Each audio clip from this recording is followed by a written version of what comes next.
yaphuma yayongena emgodini. Yethi inkosi asephakamene kumngoma, mngoma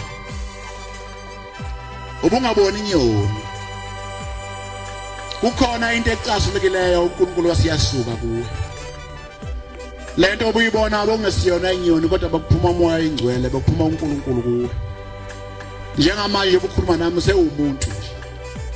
Awusiya nomfundisi uNkulunkulu sehambile kuwe. Yayisishawa uvalo le ndoda. Yayisishawa uvalo. Muhle umuntu othi makufika izinto ebesishawa uvalo. Yayisiwa ngobuso. Yayisisho igama elikhulu elingaphumi kalula kumuntu. Yathi inkosi beningazi. Igama elikhulu ke lengwaqangwaqo impela. Ziyonakala izinto nje zonke. Athi umuntu angifuni ukuthiwe mina ngazi. Noma seboye umuntu kodwa lendlela ngiyazi kahle. Athi bazothina abantu hayi ngiyazi kulungile. Ithi inkosi ekuphonga neparadise ngelanga iphethe inkonzo. Ithi ayikho into eyinkinga njengesilima ngoba isilima ngizosifundisa lutho. Umuntu othi nje angazi uyenkulu inkinga. Uthi ngoba nesikole somuntu othi angazi asikwazi ukuba khona. Ngoba uthisha mangathi uyama uyakhuluma uthi ephakathi bese simphikisa isilima sichanko sicathisha uyaphetha uyiqiniso yilokho. Wasewa ngobuso wakhuluma amazwi angajwayele ukukhulunywa yimi nje ngingelutho.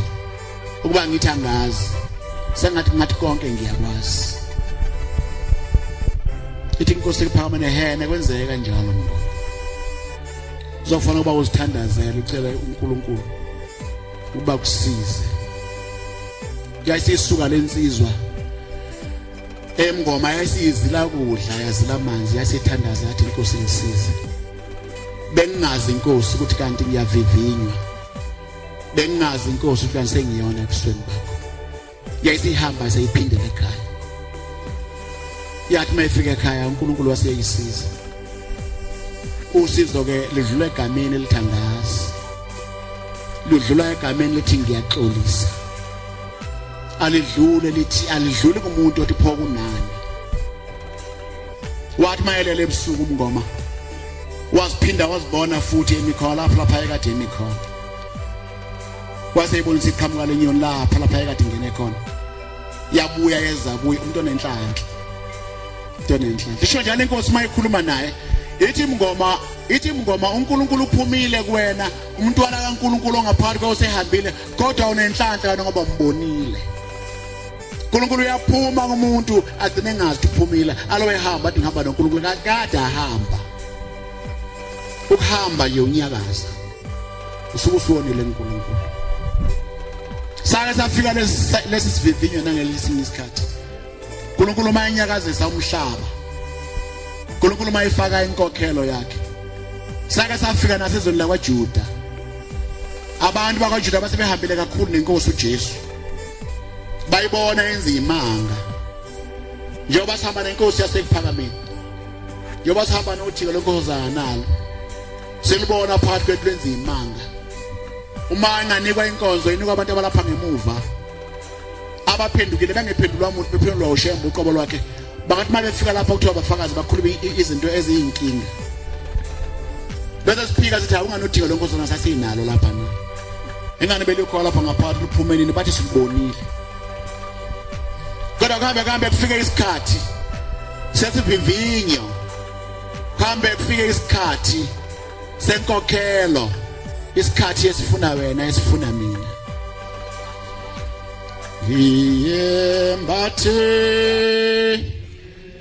Yembathe leyo ngubo. Yaluwo alumshatu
inyanga yezulu lesicepho ohlele kuso uma ucabanga ukuthi ngelanga bese uyasukuma usishiya uthi yothi uphuma bekuhlala abantu abayishumi kusona akuyibonakala ukuthi uhambile kodwa khona isivivinyo esibakhona yenye nje kuphela into kufanele basiyenze thina kuba sithi uNkulunkulu sipha amandla kuba siphase uma unikwa isivivinyo zimbili izinto ezenzekayo uyasifeyila noma usiphase awufana basicela ilokho kuphela kodwa uNkulunkulu yena ukhona nesivivinyo futhi usikhiphile ngendlela zonke ufuna noma ubani ngoba sihleli noNkulunkulu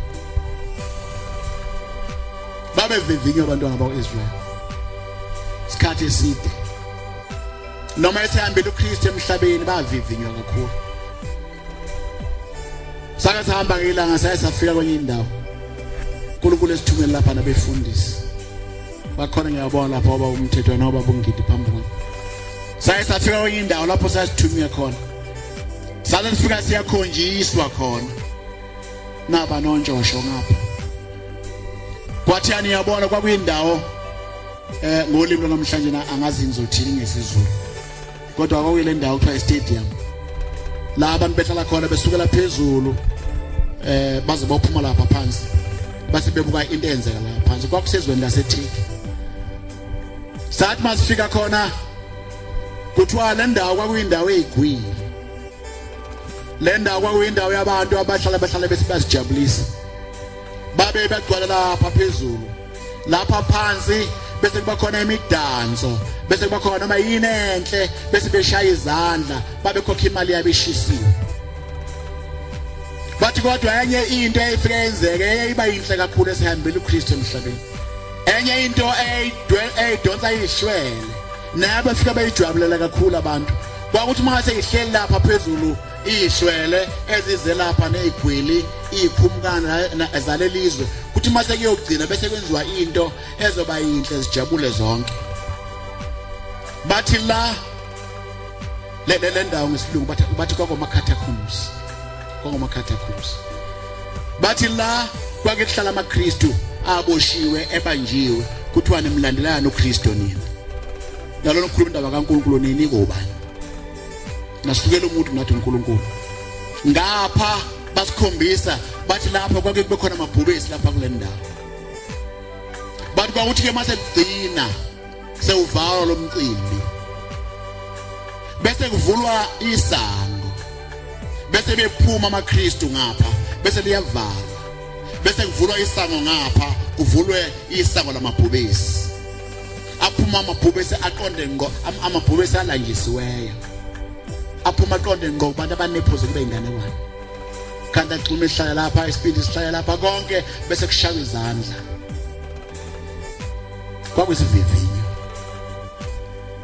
kodwa engikhuluma ngaso isivivinyo senzeka ngesikhathi uKristu sesiphambanweni ngesikhathi lapha esiphambanweni ngiyacabanga noma ngingazi kodwa mhlambe abafundi nabantu bemlandela mhlambe babememile bathi ozani nizobona isimangaliso bathi bahamba noKristu bathi bahamba noNkulunkulu wethu namhlanje nizobona imanga uzothi mayifika lapha kuzoba mnyama emhlabeni ngakazenzeke lutho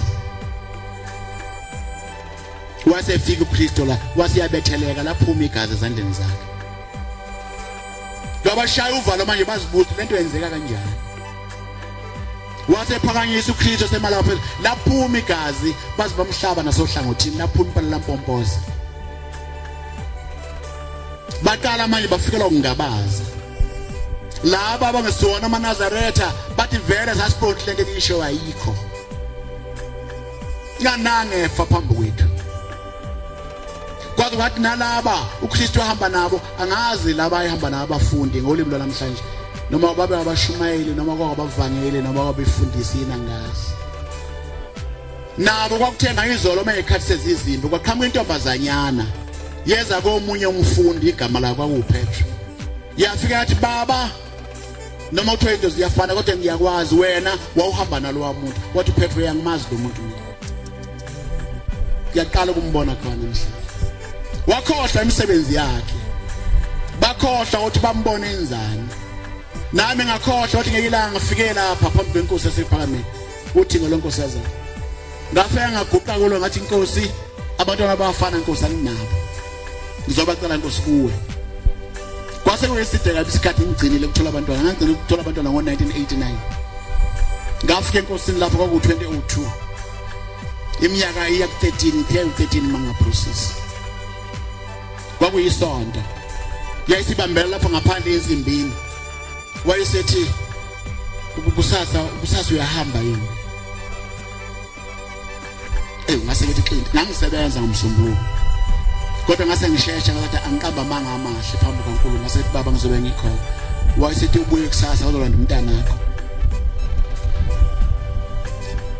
ngase ngisuka sengihamba ngavuka futhi ekseni ngahamba ngaye emsebenzini ngase ngibuya ngathi mangifika lapha ngafika khona yena ubaba uMdlulo wayesemshumayela ngaso sikhathi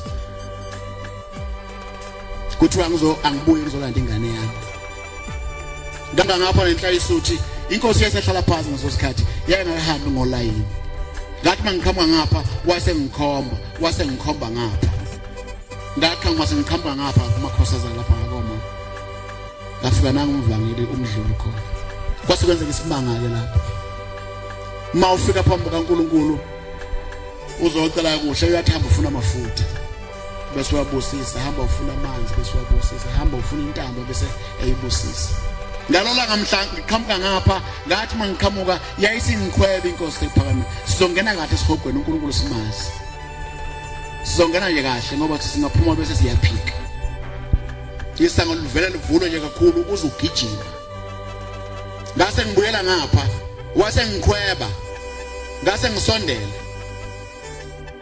uma ngilapha eduze ngase ngibona ukuthi lapha esendeni sakhe ufumbethe khona ayifumbethe wase divule isandla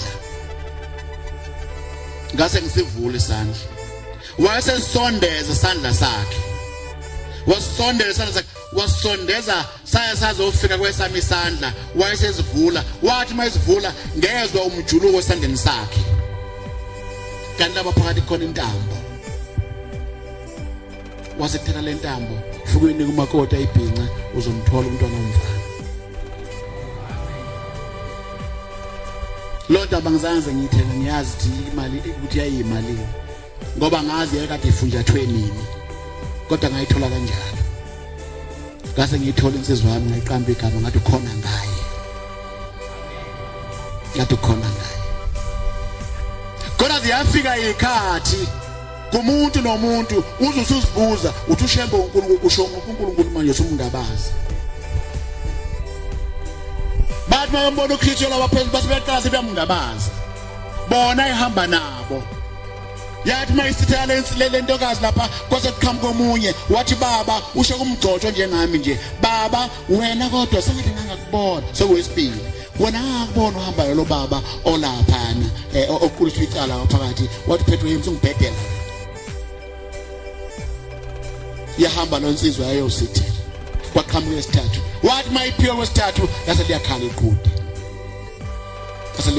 athi kikilikiki wayesekhumbula ukuthi kwathi kusekuhle wathi ngiyakubona Petro yobuza ngeduze kaMlothu uyangithanda hayi kodwa ziyezi insuku la yokuphika khona kathatha iqhude lengakakhali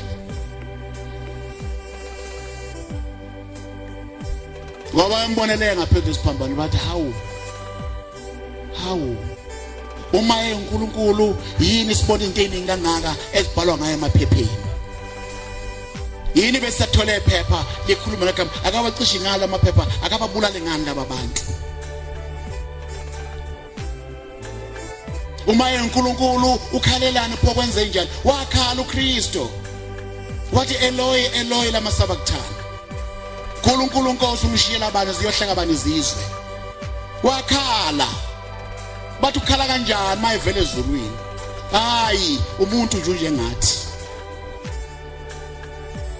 nokuthandaza kwabo kwaphela kwakuthenga izolo ngesikhathi ihambe ngesikhathi eyothandaza azi ukuza lo msebenzi wayesengena endaweni yaseGetsemani lapho afika athandaza khona wahamba nabo wasebashiya wasethatha abanye abathathu wasethi befowethu salani lapha ngisahamba ngisawuthandaza nani thandazani wayekade esho kanjalo waseqhubeka siya ngaphambili wafika wathandaza wathi buya basebelele basebedla ukuthonga hawu bafowethu lilele na ingane ngisenkingeni na Usethandaza kwathi kwaphuma igazi. Kwase iphindela khona. Waphinda futhi okwesibili. Wafika belele futhi. Uyazibuza ngesinye isikhathi uma uyibona inkinga zibakho ukuthi Nkosi mhlambe yithini sishwela ukuthandaza sasa. Ngabe yithini? Ngiyenze ngikhumbule emzini wasephakameni. Lapha sathi mazivela khona insimbini ngelanga Inkosi ePhakameni yasisimisa. Siyabafana ngase iqhamuka lapha ngasedle emhlophe yasisimisa. Sase siyaguqa wasethi bafana bami ngiyanithuma namhlanje. Kukhona amakati ngaso sikhathi ayemnyama yiningi la angazi bakwenze yena ayichithwe yini. Namhlanje ngiyanithuma. Onke lamakati akhona phakathi komuzi niwashaya aphume la. Uma kukhona elifile bese nihamba niye kuZulu wensimbi nifike nicele khona utiki khona nizohlambuluka. Sasiphuma sesiwashaya lamakati. Sasingathi siwashaya aphuma. Uthi ilanga mayisekhuluma uthi lamakati agcwele lapha egcini aba ngumsindo athatha imithandazo yena ingafiki uNkulunkulu. Angivuli inkonzo ukuthi masifike emakhaya sifike shaya amakati. uNkulunkulu wasePhakameni wayekhuluma ngalawe ngikhuluma ngawe emnyama ngombala. Ayenomsindo angisho ukuthi awubula angwazi ukuthi enziwane emakhaya abanawo angisho mabe wabulala bangashi kusho umphathi wenkonzo. Ngoba lamakati ayelaphana ayedla umthandazo. Ithi Inkosi ePhakameni abantu bayafika nezinto zabo abantu abasasindi uNkulunkulu akasezwe bathini. Sawashaya lamakati ngoba sasiwabona amanye afa sahamba sakuZulu wensimbi safike sanikela khona sahlambuluka. Kodwa engcono ke lawo ngoba amakati abonakalayo. Amabi kakhulu amakati angaphakathi kumuntu. Elibi kakhulu ikati eliyimbodla ngaphakathi kumuntu elingabonwa umuntu. Othi maguqwa kuthiwa Inkosi baba sizwe bese ngithi mina ngalikati lami lingaphakathi ngithi azilime ziyetsheni. Elibi kakhulu ilelo imbodla embi kakhulu ileyo. Angeke uzuyibone. Angazi babethandaza kanjani angazi bakwenze njani. Kodwa wathi mase kunjalo isiphambano. Kwathi mase kunjalo ngikhuluma ngendaba yenkosi yasePhakameni. Ithi inyanga yezulu uma usuka lapho lesicebo uzofika kuhlala abantu abayishumi. Base beqala abantu bemphika mhlawumbe abanye basuka khona labo bahamba bagoduka. Nalaba benye baqala baye bathi ngizodlala ngathi niyabona ukuthi besintshela lo muntu lo. Nalaba egqoke njengami befaka ingubo zomvangeli bathi awu sesiyaxolisa besenza iphutha. uNkulunkulu wayesenza isimanga. Wayesenza isimanga. Kwase kusuka umuntu owayengazange azambone uKristu ensukwini zokuphila kwakhe. Owayengazange azambone uKristu ehamba ishumayela. Owayengazange azambone uKristu esukumisa ishosha. Owayengazange ambone uKristu evula impumputhe. Owayengazange ambone uShembe epha abantu abantwana. Umuntu ongazange kubone lokho. Wayephanyekiwe nawe sesiphambanweni. uNkulunkulu wayesemenzela isimanga.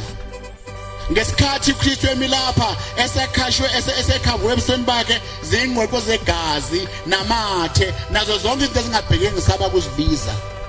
Engasabona ngathi wayekade vele ezulwini umthetho wakhe. Yathi lensizwa ingapha yasiphiwa amehlo sezulwini. Yasimgeza ngamehlo sezulu. Yasimgeza ngamehlo enhliziyo. Yasimgulula yafana nomuntu oqosha imali phansi abesethola usanphepha ebese ishlikihla ingasabona ukuthi imalini ebese ishlikihla umuntu obesithawu kanti kwakusheleni. Yamgeza kanjalo yayisusa ikhwehlela lasisuka igazi asisuka amathe. Wasevela uthi kanti lo muntu umuntu wasezulu yezwa lesikhuluma lensizwa yathi Inkosi uzongikhumbula embusweni wakho. Kusho umuntu phaqa Inkosi uzongikhumbula embusweni wakho. Base kuyavuka uNkulunkulu kule ndoda yathi namhlanje uzoba nayo paradise. Cishe njalo. Noma ngamphika uNkulunkulu wasePhakameni uthi hayi akekho indaba nje yakho. Ngasho nalila ngathi ufana isikhathi uma kuthiwa isikhathi manje u10 seku10 noma ungaphika ukuthi wena kuyena u10 u9 manje indaba yakho. Noma ngolithatha iwatch lakho ulihlehlise liye ku7 indaba yakho. Kodwa khona u10 imbathe engubo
lesivivinyo ngikhuluma ngaso nasendlini yalo kusake saba khona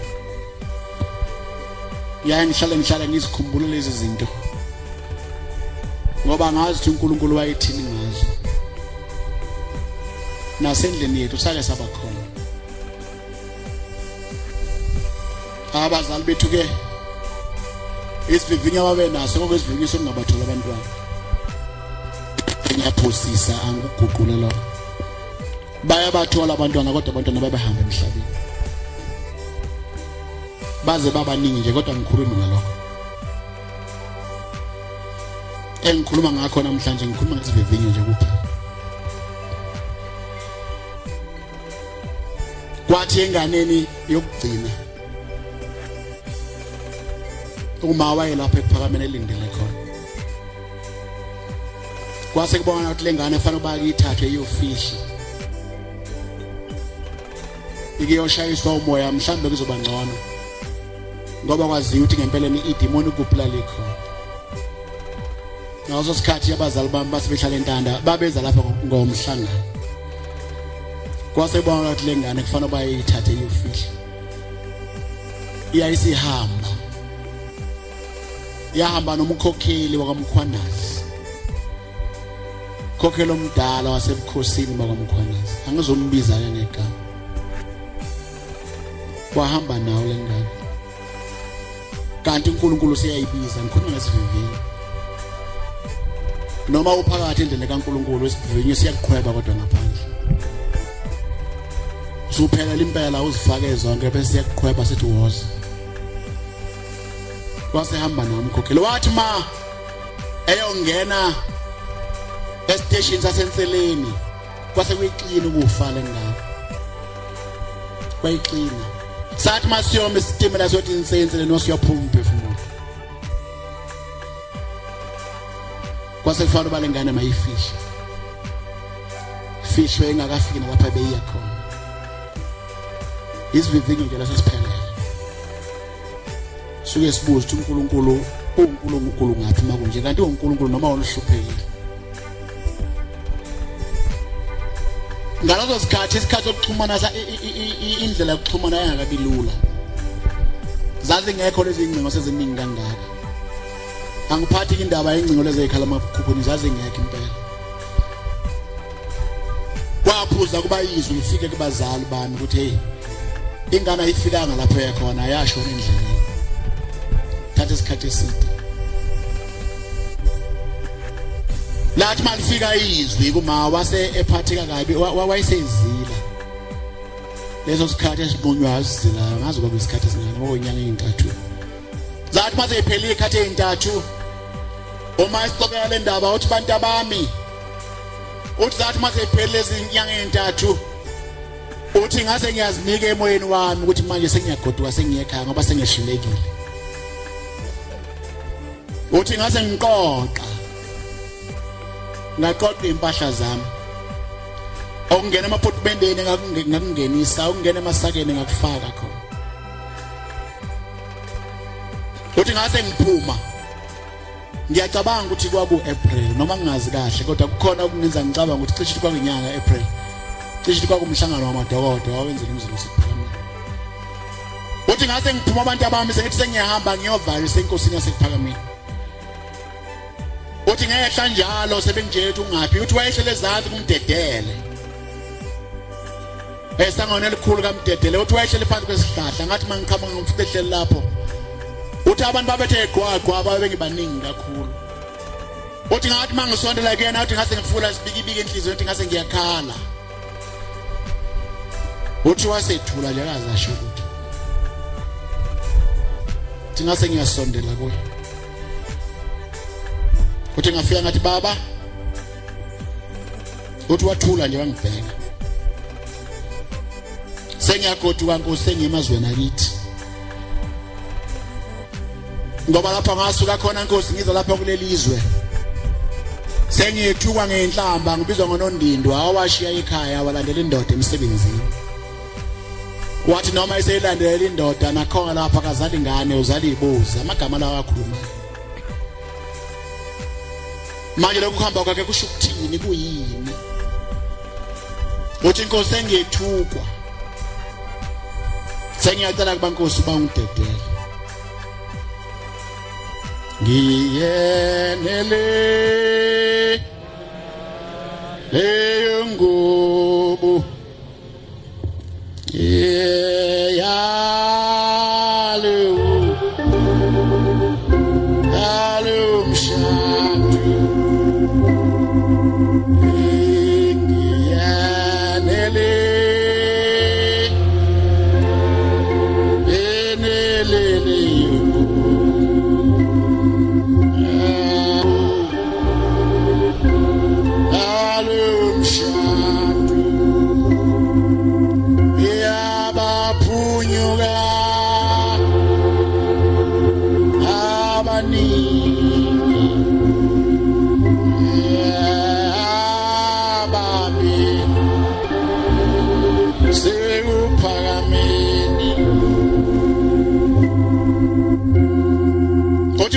kwakhona iBhayibheli uthi wasiyalithatha le Bible uthi wasiyalivula uthi wayesekhomba ngomunwe wakhe omude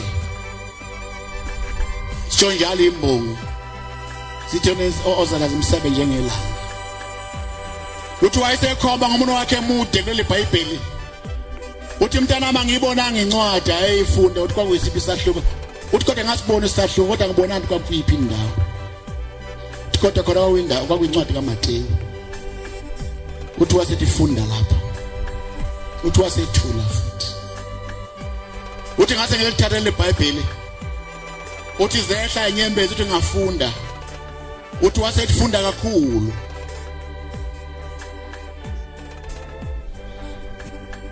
isivivinyo siyindaba enkulu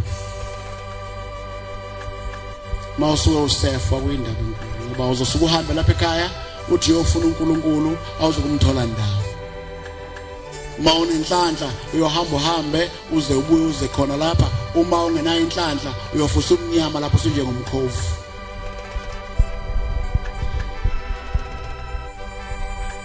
salwa singizalayo sakubuthelezi sasine ingoma yaso ethi sifuna indlela ekhaya sasinelongo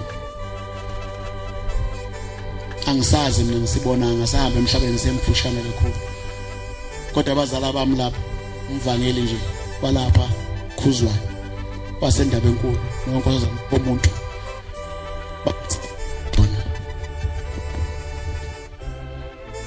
bathi kwakuyingoma yaso leso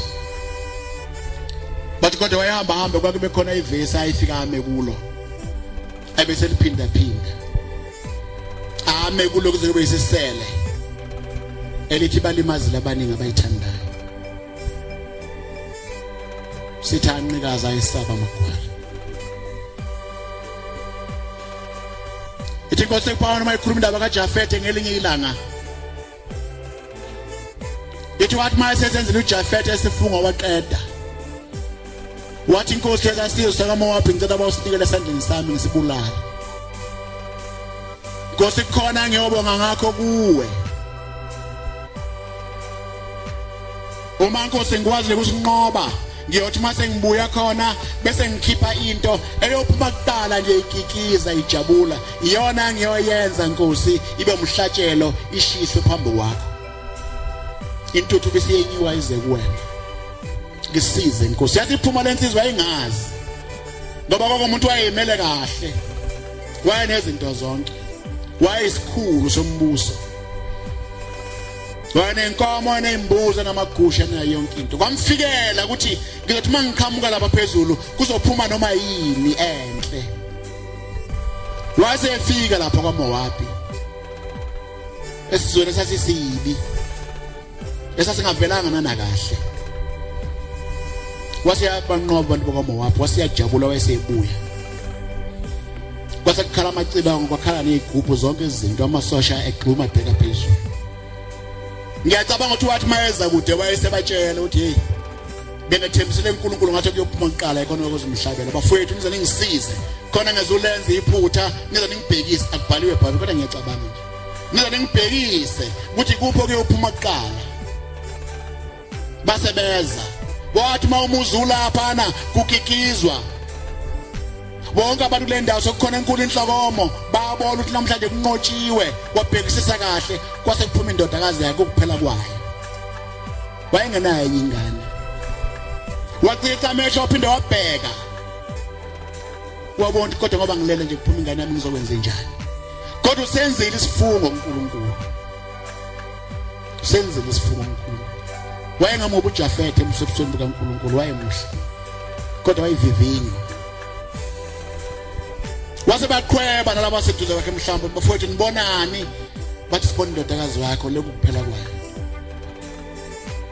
lengane ukuthi uma ungayiboni kuze kushaye ikhathi ezithizeni kuze kuhlwa uyibona ngamehlo engqondo idindelezile ingane yakho ukuthi ingane yami mhlawumbe siyifile mhlawumbe ingane yami sisemakhazeni ingane yami sebeyigwazile kwakuphela kwayo wasehla uJafethe wazofika ekhaya wathi mayifika kule ngane wafika nobuso obudumela iyabuza ingane babo dunyazwe yini ngoba ngathi unqobile nje ngibona amasosha ayenza konke lokho akwenza ngokunqobile nje kwenza nje uthi mntana nami ngidumele ngoba ngenza isifungo noNkulunkulu ngathi kuyophuma ekhaya eqala ngoba mhlatshela manje mntana nami sokuphume wona eqala ithi ingane baba wenza isifungo noNkulunkulu lokho okushilo uNkulunkulu uzakwenza ngizawuhamba mina ngiyokhala umntombi bami kodwa lokho kuthembise uNkulunkulu uzakwenza ngushise mntanami na yathi ubase baba umlilo bese uyangishisa ngoba wenza isifungo yasihamba ingane yasihamba yokhala umntombi bayo ithi inkosi ephakama mayiphethe inkonzo emswa sephakameni ikhuluma ngale ngane ngelinye ilanga ithi yathi mayisibuya wase ubasa umlilo uJafethe wabasa izandla zakhe uthi wathi mase ubasile waqeda uthi ingane yayisiqhela yayisibala phakude uthi yayisiza uthi ngamhlala ingane iyokusha iyokufa iyofeza isifungo sikayise uthi ayigijimanga uthi yahamba kancane uthi yayisihuba ingoma yathi basinda ngokuphephisa bahamba engozini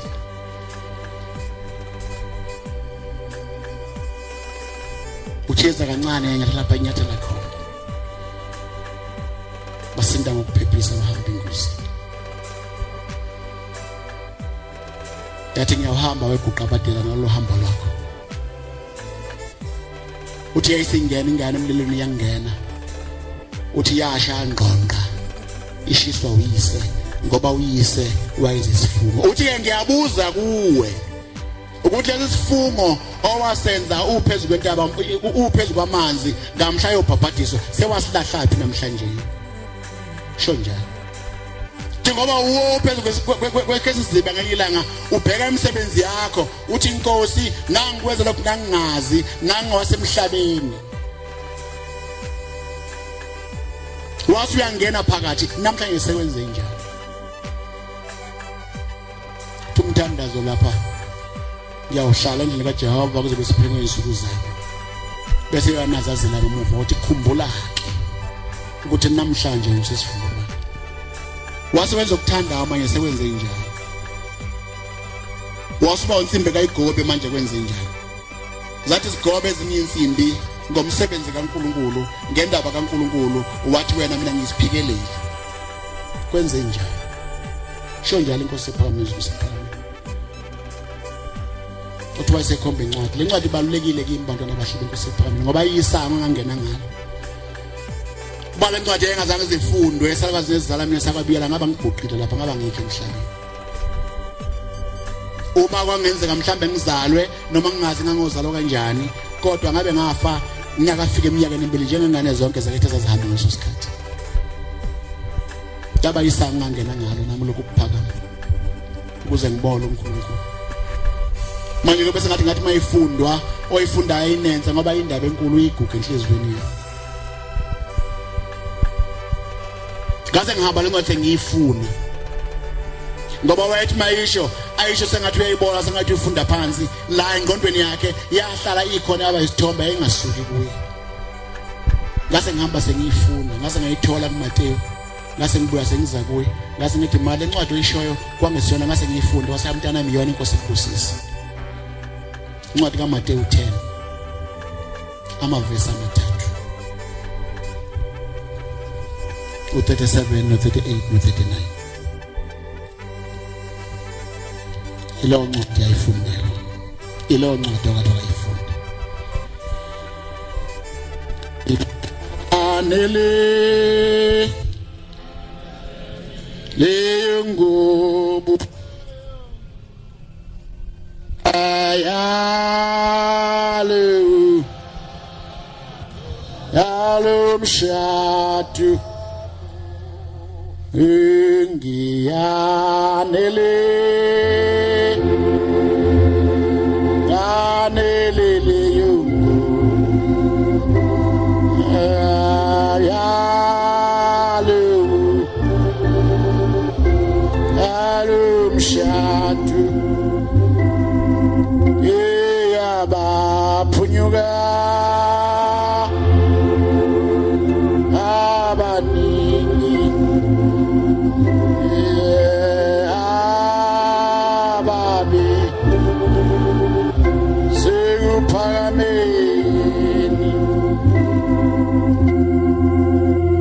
Matthew 10 verse 37.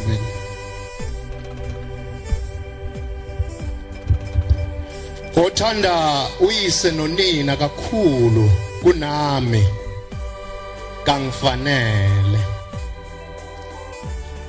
Nothanda indodana nendodakazi kakhulu kunami akangifanele.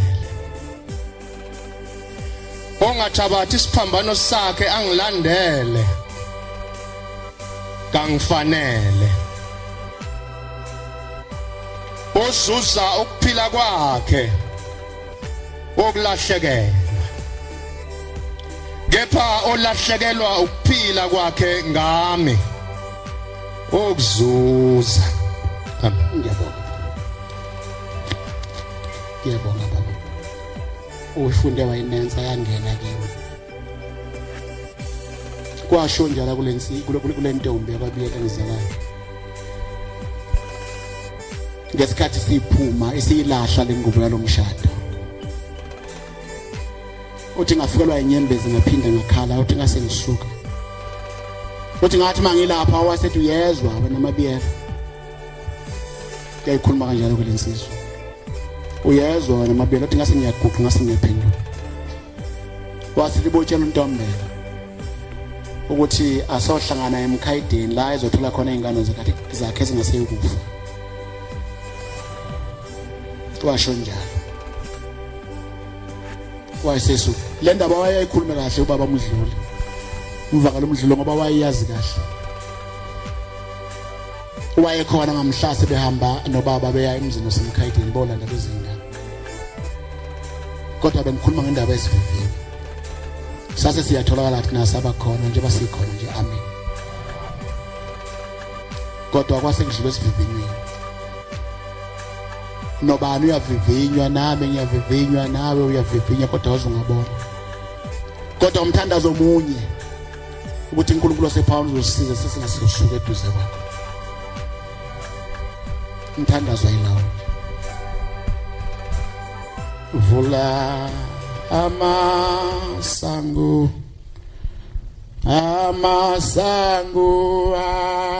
akho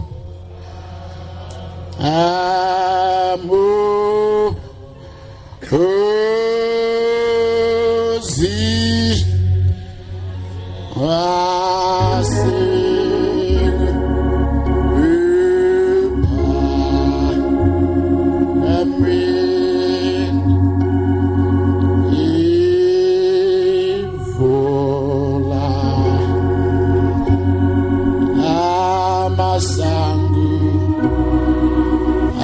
Masangu aku awe enamu uziwasi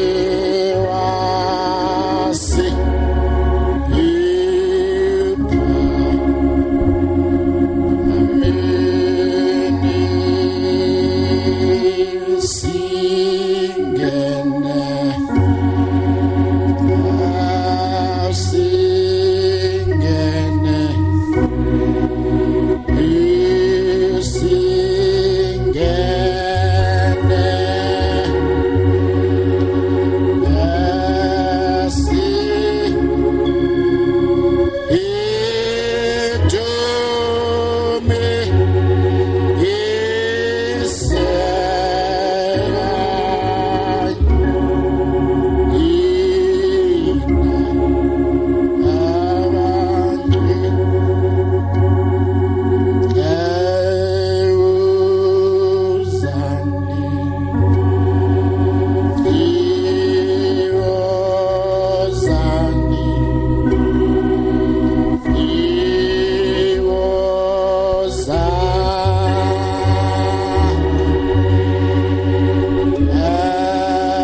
kodwa ake kube kuhle uma abantu kuhlayehla lapha khumbuzana ngendaba kaNkulunkulu noma indaba seyikhumbulile wayikhunjuzwa yayihlale kwakhe bese uthi oh Nkosi mhlambe nami konje ngayidlulisa kwabanye njengoba ngikhumbuza baba umfundisi ugcwensa la ngelinye la kwenye indawo asengikhumbula le ndaba masikhuluma ngendaba yesivivinyo uthi uma uNkulunkulu usumthole sengathi uNkulunkulu angakusiza nje ubheke phambili ungaze waqala eceleni ngoba lapha eceleni kukhona kuningi okuhle kuningi kuyakhazimula ubuku uthi awushithi ngiyazibambezela inkonzo yelapha ngelinye ilanga ngezansi emzini siphakamile lezi zinto umuntu uyazi imfikela ngoba abantu abaningi uNkulunkulu asephakana abaphendukile ubaphendule sesikhona khona lapha kulomuzi wasebuhleni babe ngekho mhlamba izansi kuthanda kaNkulunkulu ithi inkonzo ephakama mayiphethe inkonzo ithi kwenye indawo kwakukhona umthetho kwelinye izwe awuthi ma intombi iphuma ihamba iyoshada kufanele mama iphuma ihamba iye kulolizwe yoshada kulona ihambe yodwa yayingaphelezelwa umuntu yayiphuma nje ihambe yodwa uma kukhona ukuthize kufanele bayiphathe neimpahla nebhokisi nakonke okuningi kube kulandele ngemuva kodwa yayiphatha nje impahla ezimbalwa eziphathekayo kwakumthetho wezwe lakubo wathi lo mthetho mayisiphuma lentokazi ihamba yayiphuma ekhaya ibheke phambili yayingabisaqalaza emuva ilolu uhambe esiluhambayo lwasezulwini kuba siyazenzela ngabe sihamba izibheke phambili singaphinde sibheke emuva ngoba ngase kube khona ukukhohlisa ukuthi ngesikhathi ukuduma umhlaba wonke uthi uze kuphakamele wena ufuna ukuphambana nawe uthi kwase kufika ilanga lokuba kuphuma intombi emzini othize uthi nayo yasenza njengalokho kwakuyinto eyenziwa kulelizwe kwakumthetho oyise noyise mkhulu nokhokho balelizwe yayisiphuma lentokazi seyihamba nayo seyiyogana yakuphatha lokho ekuphethe base bethaba kubo umntana ethi inkonzo enhle yayisiphuma lengane yayisihamba yaze yaqalaza ngoba kuqalazwa inkonzo ekuphambane yahamba lengane yazi yafika endaweni ethize eyihlathi twathi mayengena kuleli ihlathi wayesezwe ingane ikhala tyathi mayekhala ingane yayisidabula inhliziyo yakhe wezwa ukuthi ingane encane lena ingane ezelwe hawu Nkosi yami ngabe kwenze njani wasiyakhumbula kodwa umthetho wezwe lakubo uthi ezweni lakhe aqalazo njoba ngihamba ngiyemendweni nje kufanele bangihambe ngibheka phambili akubheka kwenye indawo uthi wasehamba uthi uyaqhubeka ingane yakhala uthi waqhubeka wahamba waya phambili ingane yaqhubeka yakhala uthi yamdabula yangena yaze yangena ngisho emthanjeni igazi lakhe kwangela lokukhala kwaze kwafika nasenhlizweni yakhe yasithinteka hawu uma kuthiwa singaqalazi noma kunjena noma ukukhala ingane encane lengane lahliwe lahliwe umzali wangu uzoyishiya kanjani wayisema wayisephenduka la ingane ikhala ngakhona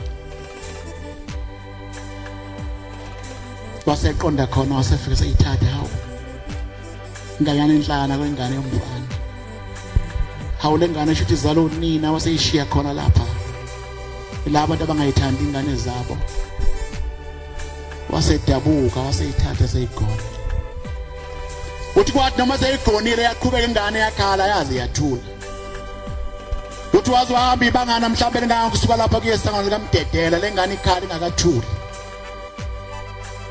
uthi yathi manje ithulile sehlile siyamjwala waseyithatha eseyibeletha lapha emahlomba wayesehamba wahamba indawana nje mhlamba wofika lapha erenki yamatekisi kanti lengane ayibelethe emhlane iyakhula uthi wathe bona imlenze lengane ayisihula phansi wathi mathi uyabheka ehlombe wafika uthi lekhanda lengane seledlula ikhanda layo lomshama nje uvalo hakwenze njani waqhubeka phambili wayizwa lengane manje yaya ngokusinda wathi mayelapha wayesebonga hayi akusiyona ingane na ukufa wayesema waseyiqaqa uma ethu eqaqa wathola lengane seyimile ingxabo zangena ngaphakathi kuya isehli sehlangana nayo yona sihuye nayo seyiyo wathi ekhipha ngavuma yayisiqale sikhuluma lengane semhlanje yathi lapha ngihlele khona ngihlala bephula imithetho abaqalazayo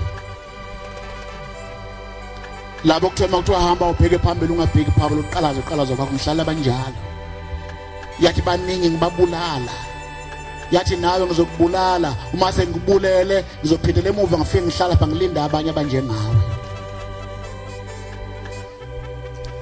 wayeqalazile uthi umthandazo khumbula ke ukuthi namhlanje ngisizumelwane wathi ngiyohlala endlini kaJehova kuze bese phela kwensuku zami yasimboqoza yasimqeda yamudla waphela wathi nya wathi maqedile yayisibuyele emuva phinda yayokhala futhi yalinda abanye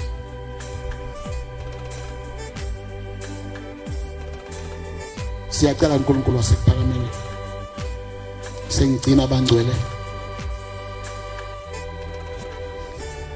kwakukhona umuntu wayeshosha wayelapha ephakameni elinye ilanga Nkosi mayisivala umthandi mayisivala inkonzo yeSabatha ithi ngithenga umfica lo muntu ngambone phezulu entabeni umhlangano ithi bekhuphuka yaphezulu ithi hamba kabuhlungu lo muntu amadolo wakhe ayeba lapha esifubeni mangaphosisi yathi mayimchaza inkosi ngabona isithombe kukhona insizwa kaMthembu esihlala naye ephakameni ihamba kanzima uthi beyikhuphuka lensizwa iyaphezulu entabeni umhlangano sahlala lapha ekameni ephakameni uthi bese ndawana likhulu ngoba indawo senhlakazo likhulu nakumuntu nje phila uthi ngithamba ngifika uthi ngathi ngifika sengima ngathi hawu uyapi yasilensizwa baba ngize kuwe sho njalo pho bacela ngani laba abakwaziyo abahamba kalula bakuthatha bakubelethe na ngiyawathanda amazwi lezi zophendula ngawo Ngithi inkosi kade bengicela befuna ukungibeletha kodwa inkosi nginqabile uthi benqabeleni ithi lezi zwa inkosi ngicela ukubelethwa uwe sho njalo insizwa kaMthembu baba ngicela ukubelethwa uwe ithi ke inkosi ephamena ngazi noma uyosukuma yini angazi noma uyohamba yini kodwa ngivumile ngizombeletha sho njalo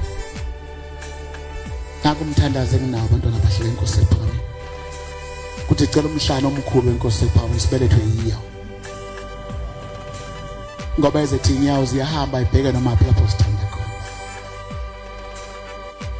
sengidle isikhathi esiningi sikaNkulunkulu iyacela ukuba uNkulunkulu angithethele Nkosi busindiswe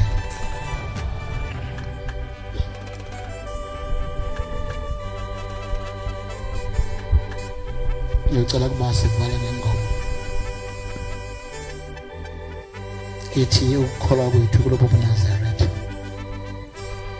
143 siyakuyihuba lo ngoma masiqedile bese sicela ubaba befundisi bakaNkulunkulu basikhongozele isibusiso soNkulunkulu Nkosi busuphama kwabangcwele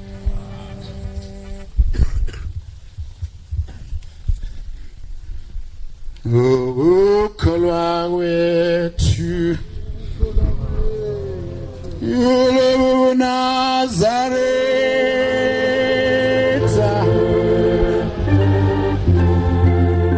ulithwala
Asibonge.